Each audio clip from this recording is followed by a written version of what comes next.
To Endure, Part 2, by Dr. Eggenson. A nightmare only lasts so long as you're asleep, but if you wake up and it doesn't end, your life becomes the nightmare, and you begin to develop patterns. Every morning you say to the sun, "I hate you for not rising today and instead leaving us in this dank existence." Then, with your disdain for the nightmare firmly established, you can enter onto it and once more try to survive. But slowly you begin to realize that you've become an interwoven part of the nightmare, since you've grown to hate the light that should dispel it. The Cry of the Dead. I was a doctor. I knew the benefits of good health and the principles of maintaining a strong, robust body. However, the dogged fact that I hadn't practiced any of these principles for a good while was becoming all too apparent as hard, irregular breathing corresponded with a rhythmically jiggling, unmaintained belly. All this compounded with the ceaseless growing moaning of the dead masses slowly descending towards us from the lightly wooded rises flanking the road added up to nearly insufferable terror. I'd estimated nearly 50 bodies in total, all of whom awkwardly shambled toward us. Suddenly, there was a pair directly blocking our path up along the road a few yards. The left one's head hung limp with the chin jutting down, resting on the chest. With each step, the head would sway to and fro, from one shoulder to the other, like a grim challenge, as if with each swing it was saying, "No, you will not survive." My shot rang out with a hearty crack that was overlaid by a similar crack to my left. Our pace didn't lessen as we ran past the collapsing bodies. Replacing our spent shots, we hurried along. It had become apparent to me that my companion had continued to shoot a rifle after his beginner's injury. He utilized impressive, if not daunting, accuracy, never failing to hit the target. I thought back to that scar and looked at the grizzled man running next to me. Could I trust him? I might die. Would he carry my torch if it became so? Would he respect all confidences? What if he let word out? I can't let the secret die with me. But if I tell him, and I don't die... I asked, "So where are we running to?" "There's a," he wheezed, "a stronghold along the road." Suddenly his head shot up. "There's a marker." He lifted his gun as one jumped from an overhanging tree and shot its head without slowing. "An old tombstone." "A tombstone?" I panted. The replying sound may have confirmed this last statement or simply have been a ball of phlegm. In either case, our conversation was momentarily halted. For a growing voice, coming as if from a long way, rang out. "Halt, man. I am here." In front of us, a shadowy figure was appearing. It was like watching evaporation in reverse. As it materialized, the form shimmered and moved slightly with the breezes in a harmless fashion that was somewhat reminiscent of reflections off some calm water. However tranquil its appearance, nothing could allay the terror this new adversary held over me. "Ghosts," I observed in a whisper. "Ghost," my friend corrected. There was little known about ghosts. It was known they existed, they killed, and they could pop up nearly whenever, or wherever, they wanted, leaving as their only trace mutilated remains of victims. There are 22 confirmed ghost sightings that I was aware of, and of those, there was no survivor. Not only did the ghost's form grow stronger, but so did its voice, along with its diction. "I have walked the desert long, suffered and bared where I did not belong, but fate has regarded to place me here, and who am I to say that she is wrong?" I hated it, not knowing the answer to something. "Do you have any ideas?" "Yeah, no," he said. "Can we run past it?" I asked. He snorted. "His position is relative to ours. It doesn't matter how well we run. If we don't answer him, he'll kill us." He indicated the ever-thickening forest surrounding us, in which the quantity of trees was outmatched by the number of murderous undead. Or they will. Well, think, what doesn't belong in the desert? Or something uncharacteristic to the desert? Or, he interrupted, an apple? What? No, I said. Or maybe another type of fruit. It was my turn to interrupt. No fruit. Could be fruit. I don't think it's fruit. The phantom had moved closer to us, and was now only a yard away. Its arms were outstretched, ready to embrace us, a welcome into its cold death. We automatically backed up. I shot at it, but the distance between us and a very painful trip to the pearly gates did not change. Wait, I screamed. You answer our riddle first. The spectre made an annoyed sound. I've walked the deserts long, suffered and bared where I did not belong, but fate has regarded to place me here, and who am I to say that she is wrong? I didn't know. Came closer.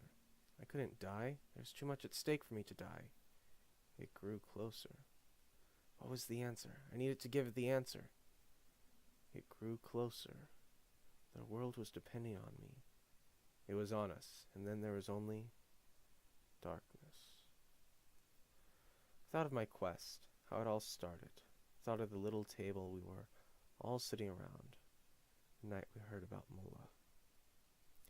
I came into the room. Ah, good to see you, Doctor. Doctor, I replied. In my mind I moved past the long strain of doctors. Doctor, hello, doctor, doctor, good evening, doctor. Doctor, catch the game, doctor, doctor. Finally, we were all seated, and then someone shouted, Is it true? Is it true? We all looked towards the head of the board. A big round Asian man, the one who had called for this emergency meeting. Last night I received a call, the man grinned. And they've cured someone. With our samples, came a voice. Yes. Then it's over? Yes. No, it's not, I said. Don't be so eager that you stop thinking. All it takes is some cellular regeneration or dilating pupils and you think you have a cure. Wake up, people. Our samples are years away from ever becoming a cure. Cast my gaze around the room. We'll be old men and women before we see the end of this dark dream. No, said the bored head. This time, he paused, his little grin spread across his face. This time it's different. He gestured for the lights to be dimmed, while a projector started humming above us. The video started in some dark and cement-walled room, where the air of military fortitude hung heavy from the bare walls and small bolted-down bunks, like a foreign memory of a man's greatness now past. I could see around 3 bunks in the picture, which were all neatly made with a blue blanket tucked well into the sides. There was one bunk, though, a 4th one, that was different from the others. A small boy lay there, tended to by Dr. Mullah. The child rested in an unnaturally motionless state upon his back. He had no hair, and his eyes gazed upward to the ceiling, as if he were a doll someone had placed there, and not a piece of flesh and blood. The voices came. How old are you? Said the doctor. Without stirring any part of himself, save what was necessary for speech, he parted his lips and let a small stream of words seep out at a volume barely audible. I don't remember, came the juvenile's rasping reply. Do you remember anything? No. A pause came wherein his eyes finally moved, the first non-responsive movement we had seen from him, to the doctor, and then directly at the camera. His eyes resembled an unnaturally calm and bottomless body of water. Transparent and deep, they hid nothing and revealed nothing. What's wrong with me? The clip then cut to a report by the doctor. Hello, my name is Dr. Mullah Jubfoot. The young boy you saw was a captive mortem failure phase 1. The screen showed a clip of a small zombie child which looked very much like the young boy except for the decaying flesh. I interrupted. Oh, please. Film a boy when he's alive, kill him, and film him 2 months later after he's had time to decay a little. The video was paused. He's right, you know. Why would somebody do something so horrible? What could anyone gain by doing that? Wealth, I replied. Fame. The usual friends man keeps. Show it to us and then put the video into public circulation. Do you know how many people keep loved ones after? Well, you know, after. So we send them more samples, and they start selling a quack treatment, asking for money in advance, of course. The bored head interjected. Doctors, please, he glared at me. I think if you'll just watch. He started the videos a few seconds behind, and I watched the little wheel spin at the center of the screen. Maybe that's what it means when history repeats itself, just going round and round like a buffering phase before something completely different. The young boy you saw was a captive mortem failure, Phase 1. He was being held in the town's local morgue about to be cremated, but after your treatment, her voice faded and the clip continued. The dead child tethered to a stone platform surrounded by The dead child lay tethered to a stone platform surrounded by 3 men.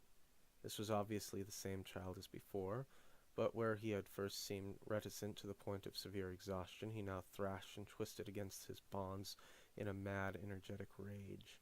I wish I could have seen if his eyes had changed, but he moved around so constantly that any study I tried to make was thwarted. 2 uniformed officers stood rigidly by each of his sides, their heads turned down onto the grim spectacle.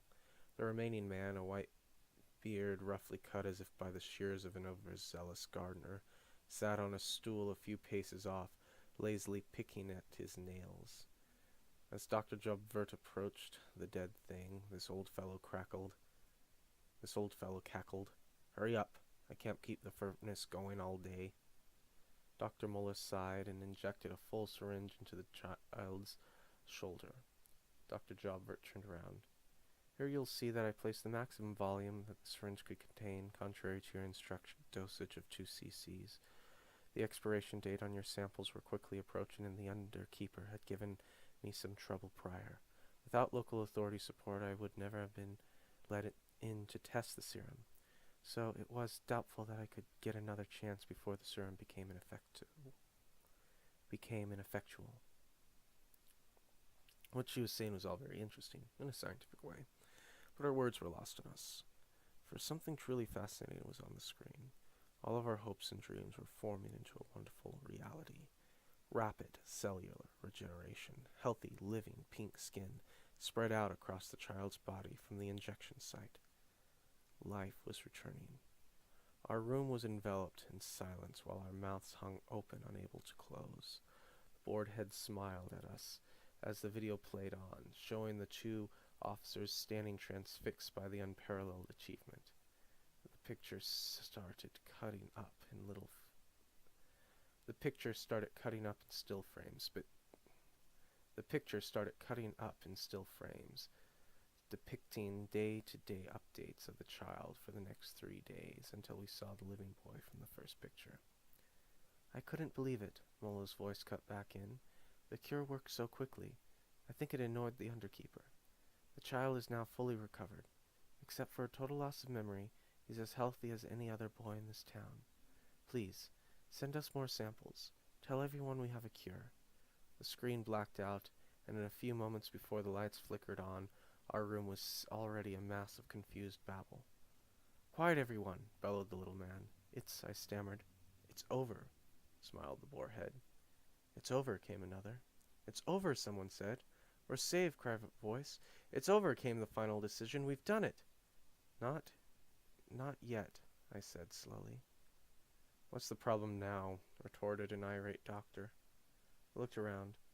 We still need to confirm this. Take samples of the boy's tissue. We have proof. We have a video, was my retort. And in this dark time, nothing, especially the decency of man, can be counted on. Then what should we do? Who hasn't been asked that question? Then what? It's one thing to be all smart and see what's not to be done, but it's a completely different matter when you're asked what to do instead. What to do. So I told them I would go. But death, in collaboration with wicked fate, has put a stop to my journey.